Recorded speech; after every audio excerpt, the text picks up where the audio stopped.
ପ୍ରେମ ଚେହେରାରେ ହୋଇନଥାଏ, ପ୍ରେମ ତ ହୃଦୟରେ ହୋଇଥାଏ। ଯେ ହୃଦୟରୁ ଗୁରୁତ୍ୱ ଦେଇଥାଏ ତାର ଚେହେରା ଆପେ ଆପେ ସୁନ୍ଦର ଲାଗିଥାଏ। ମନର କଥାକୁ ମୁହଁରେ କହିଲେ କେହି ବି ବୁଝିପାରିବ। ଏମିତି ଜଣେ ଦରକାର ଯିଏ ତୁମ ନୀରବତାକୁ ବୁଝିପାରୁଥିବ। ସମ୍ପର୍କ ଯାହା ବି ହେଉ ହୀରା ପରି ହେବା ଦରକାର। ଦେଖିବାକୁ ଛୋଟ କିନ୍ତୁ ଦାମୀ ଆଉ ମୂଲ୍ୟବାନ। କିଏ କହେ ପ୍ରେମ ନିଶା ବନିଯାଏ, କିଏ କହେ ପ୍ରେମ କନ୍ଦେଇ ଦେଇଥାଏ।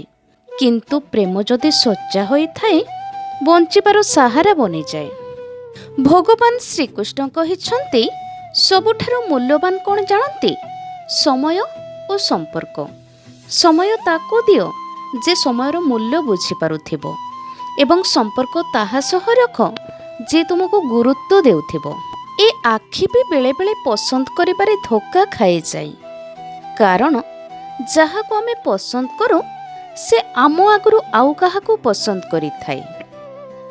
ଏକଦା ଅର୍ଜୁନ ଶ୍ରୀକୃଷ୍ଣଙ୍କୁ ପ୍ରଶ୍ନ କଲେ, ପ୍ରଭୁ ମଣିଷ ଜୀବନରେ ବିଷ କ'ଣ?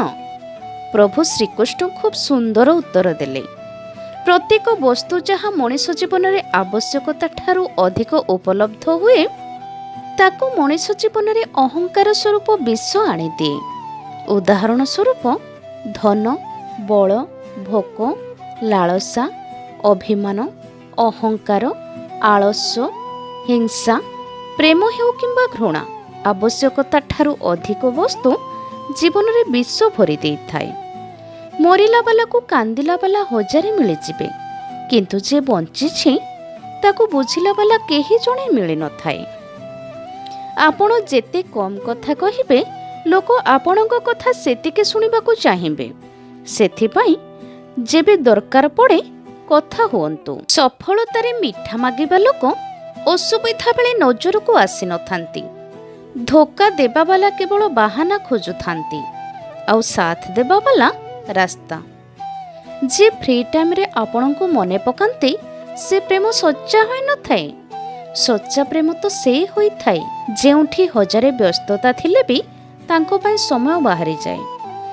ସତ ବନ୍ଧୁତା ସବୁବେଳେ ସୁଖକୁ ଅଧିକ ଓ ଦୁଃଖକୁ ଅଧା କରିଥାଏ।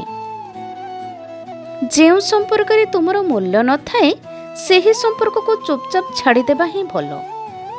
ସମ୍ପର୍କ କେବେ ଦୂରତାରେ ଶେଷ ହୁଏ ନାହିଁ। ସମ୍ପର୍କ ଶେଷ ହୁଏ ଅହଙ୍କାର, ଅସମ୍ମାନ ଆଉ ବିଶ୍ୱାସଘାତକତା ପାଇଁ।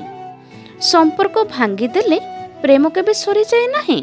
ହୃଦୟରେ ସେହିମାନେ ବି ରୁହନ୍ତି ଯେ ଦୁନିଆ ଛାଡ଼ି ଦିଅନ୍ତି।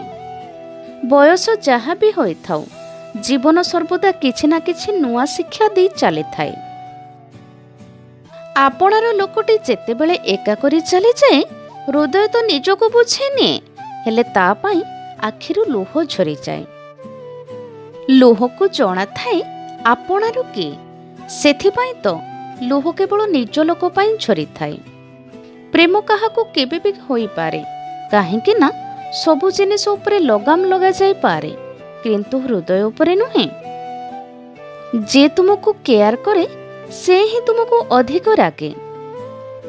ନିଜର କଷ୍ଟକୁ ନିଜର ମୋଟିଭେସନ କର ଆଉ ଦେଖ ତୁମକୁ କିଏ ରୋକୁଛି ସକ୍ସେସଫୁଲ ହେବାରୁ। ସ୍ୱାର୍ଥପର ସମ୍ପର୍କ ଠାରୁ ବହୁତ ଭଲ ଆପଣ ଏକା ରହିବା ଶିଖି ନିଅନ୍ତୁ। ପୋଷାକ ଆଉ ଚେହେରା ପ୍ରାୟତଃ ମିଛ କହିଥାନ୍ତି। ମଣିଷର ବାସ୍ତବତା ତ ସମୟ ହିଁ ବତେଇଥାଏ।